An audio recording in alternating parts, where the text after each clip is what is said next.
But that has nothing to do with Rat 100. He was not a part of no element. He hasn't put no work in. He went to prison for shooting somebody with a BB gun. Yeah, we on Boss Talk 101. Yeah, we gonna talk. Man, listen, man, we got a guy here today, y'all, all the way from Bumpton, California. It's going down, man. Y'all know him as OG PIRU, man, on Boss Talk 101, man. What's going on, baby? Yo, we up in here in San Antonio, Texas. Man, stop. Where we lost the Alamo, we gonna bring it back. Alamo, hey, here we man, come. OG, man, like every time I see you, man, it's just a treat, bro. Cause like I said, ever since I've been doing the show, man, God put me basically in your space and you in mine, man. And basically we've been killing the game, man. Just going down through there, man, on the history of just culture. People try to make it one thing, but you really can't, cause we talk about everything, right? Everything. I mean, this is what they called back in the day the Fantastic Voyage. Man, get it all right. Man, right that's here. What I'm talking about. OG, man. So you know, a lot of times, man, people be tripping, man. I look at you, man, as like a pinnacle, man. When it come down to really, man, you still here, right? Like a lot of people ain't here no more. I talk to you all the time. You steadily going to funerals here and funerals there, but you made it through a lot, and that's one of the reasons, man, I rock with you so much because I know, like, damn, I'm hoping I can make it through. You know what I'm saying? No, you rocking with me because I'm doing the most. And yet you got me down here in San Antonio, Texas, and you knew before we came it wasn't a Waffle House. and that's amazing. It wasn't a Waffle House. See, this is how Boss Talk treats me. But I've made it through. But I mean, it's not that I'm exceptional, you know. But I am special because I was forced in control of my life early on. So I didn't do the things that y'all was able to do. So now I'm able to express it. Eating one meal a day, preserving myself, don't drink, don't stink, none of that.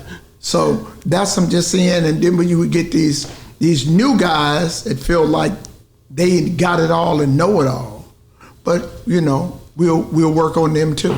Well, I want to just ask you, man, like I be going through the internet and stuff, and man, I you know, the other night I was rolling through, man, and you know, of course, the guy who pretty much we had the recording and everything where y'all had fell out, it came back and it was like, okay, do you really know Wack 100? Let me ask you that, man. Let's.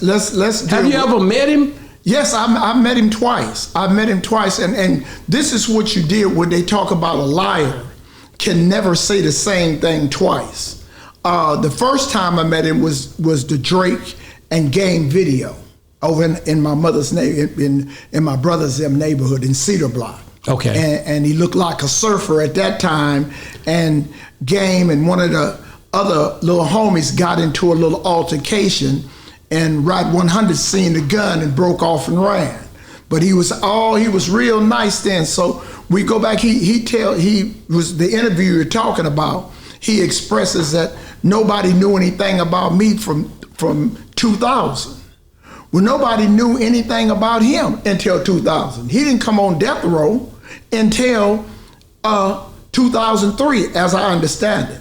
And when he came on death row in 2003, he didn't come on, it wasn't even death row. At the time it came on, Keter Rock was over death row. Suge was in jail. He got put on by Reggie Wright Jr. He didn't get put on by CJL or Bunchreal or nobody. Nobody has any evidence of him before 2000. I don't know nothing about him. You know, first time I ever heard about him when Jimmy Henchman got cracked and got arrested in New York, and he came up, he developed me, started managing Game. Wow. So that's when he became popular in Compton, California. He wasn't an element before him. Didn't nobody know him in Pacoima. I go back to I was one of the first dudes from Compton in the 70s, 71, when the first Crips came in. When Bunchy Griffin came in, Skipper from the Avenues, Walker, Skipper, Scooter, Wig, all of these dudes, the first Crips that came to YTS, I was there. When I went to prison, I was the first one there. So I've had a history. I came down in 1979. I was in high power with Tookie, Peabody,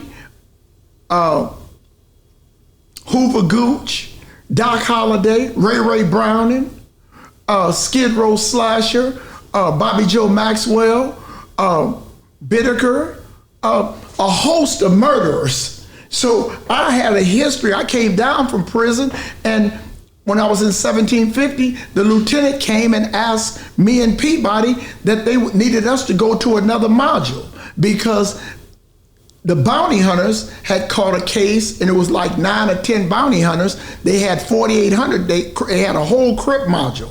So what they did, the bounty hunters told them they couldn't go on the main line, so they started 3,500.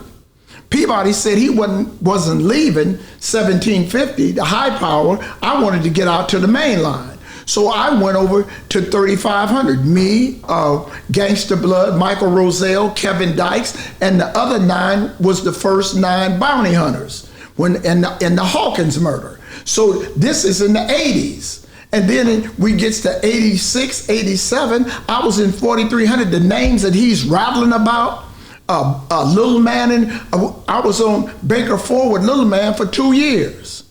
So we had until the fallout with the PIRUs and the family Swans, and all the PIRUs moved over to A block. I still stayed in B section until Momo came. My homie Momo came, and I went over with them. So I've been relevant all of my life. He ain't done nothing any of his life. So, Go ahead. you know, so when you get to rectifying and who I am, and here he is, he says when he met me with the mayoral race, that I act like I was with a church. Yeah. And I was a deacon. I've been in the Nation of Islam since 1964. So who could ever have me as an element as a deacon? So the man is an habitual liar. None of the stuff that he says adds up. And like you say, you see me at all the funerals. I want to look at them because somebody gonna look at me one day. Yeah. So somebody got to tell the story. He hasn't been to one funeral, one PIRU funeral. They just had one for one of the homies that got killed at 456 in Pomona. Now, I got respect for Pacoima PIRUs. I in prison with a couple of them dudes. And when I said he was confused, originally, Pacoima, they were the 3 Ps. Pacoima, Pasadena, and Pomona, the 3 Ps. But then how he got the 2 Ps and a B, because Pacoima is Pacoima PIRUs, Pasadena is Denver Lane, they bloods, and 456 Pomona, right? So they dropped the 3 Ps and made it 2 Ps and a B. So that's the origination of the 3 Ps. We can't keep saying 3 Ps because Pasadena are bloods. They're from Denver Lane. So for the respect, as I understand it, is that how it became 2 Ps and a B. And the homie that did it, he stood on it. He got into it with Puddin'. Puddin' said, man, we can't have no B behind the P. He got on with Puddin'. He got on with Biggs, Carlos out of the bounty hunters. Man, you can't have no P in front of the B. And he stood on that. But that has nothing to do with Rat 100. He was not a part of no element. He hasn't put no work in. He went to prison for shooting somebody with a BB gun. Yeah, we on Boss Talk 101. Yeah, we gonna talk.